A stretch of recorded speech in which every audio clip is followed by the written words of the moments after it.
जनपद मऊ में मंत्री अरविंद कुमार शर्मा ने एक बार फिर से बड़ी सौगात देते हुए 161 करोड़ के निर्माणाधीन पुल को पूरा करने का आदेश प्राप्त कर लिया है। इस बीच बता दें, जनपद मऊ को देवरिया से जोड़ने वाला मधुबन बरहज ब्रिज जो बीते 12 वर्षों से निर्माणाधीन था और इसमें बहुजन समाज पार्टी के शासनकाल से काम लंबित था। इस प्रकरण को लेकर जहां मऊ और देवरिया के बीच दूरी बढ़ती जा रही थी, वहीं अब अरविंद शर्मा के एक पत्र वायरल होने के बाद से इसमें हरी झंडी मिली है और अब यह पुल बनना शुरू हो जाएगा।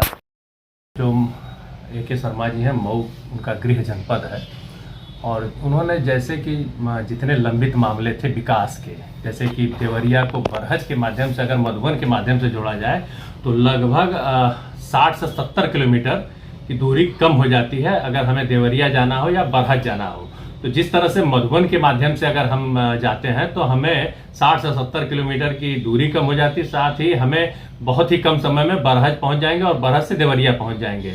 ऐसे में जिस तरह से जो लंबित विकास के बड़े प्रोजेक्ट थे जो कि जिसके लिए शासन और से बड़े बजट की आवश्यकता थी, ऐसे मामलों में ए.के. शर्मा जी ने जिस तरह से ध्यान दिया है और विकास की गंगा को बहाने के लिए घाघरा पे पुल बनाने का काम किया है, ऐसे में इन सब मुद्दों को अगर उन्होंने ध्यान दिया है तो निश्चित है कि एक विकास की नई आयाम लिखी जा रही है और आने वाले समय में इसका बहुत फायदा मिलेगा। देखिए, जिस तरह से उन्होंने आदरणीय मोदी जी के उसमें नेतृत्व में मुख्यमंत्री काल में उन्होंने जो काम किए, जब एक बार गुजरात में क्या हुआ था, भूकंप आया था, तो उन्होंने पुनर्निर्माण का काम किया। तो ऐसे उन्होंने बड़े बड़े प्रोजेक्ट को उन्होंने हैंडल किया है और उस हैंडल और उसका अनुभव जो है आज जो है उन्हें मंत्री बनने के बाद जब वो प्रयोग कर रहे हैं तो निश्चित है कि उनको अगर जो भी चीज संज्ञान समय पर मिल जाती है तो उसको जो है निपटाने में वो उसमें कोर कसर नहीं छोड़ते हैं। और जहां तक बजट की बात है, क्योंकि मेन होता है बजट और बजट के बाद अनुमति,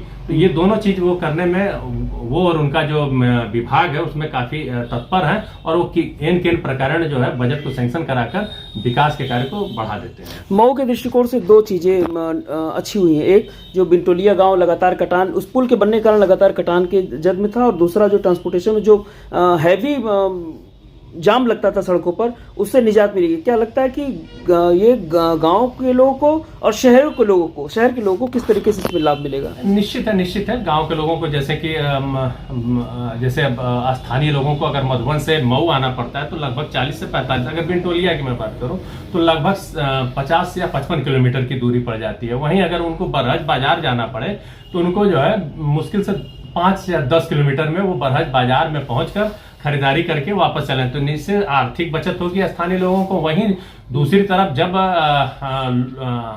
शहर के लोगों को अगर देवरिया जाना हो या बरहज जाना हो तो उन्हें जो है 4 व्हील की जो सहायता से वो बड़े आसानी से 60-65 किलोमीटर की कम दूरी को तय करके वो देवरिया या बरहज पहुंच जाएंगे और वहां से गोरखपुर भी चले जाएंगे।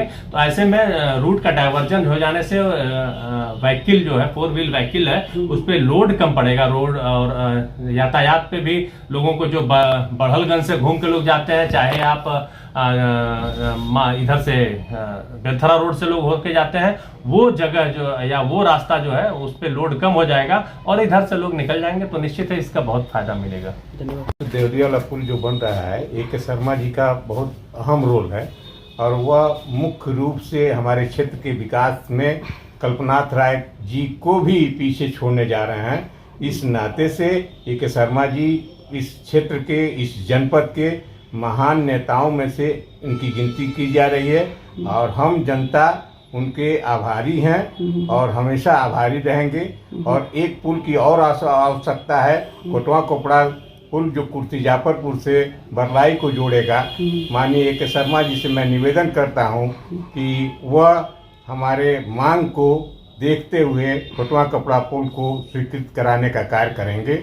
मैं निश्चित ये दृढ़ संकल्प के साथ कह सकता हूँ कि जरूर मेरा जो बातें हैं मैंने रखी हैं उसको पूरा जरूर करेंगे। क्या नाम हुआ आपका? मेरा नाम गोपाल नाथ सिंह है, सरवा छावनी मेरा घर है, कुर्सी जाफरपुर के बगल का रहने वाला हूँ और मैं उनसे भली बात परिचित हूँ। हालांकि हमसे 2 साल जूनियर हैं और वो उनका कार्य देख करके मैं उनका ऋणी हूँ।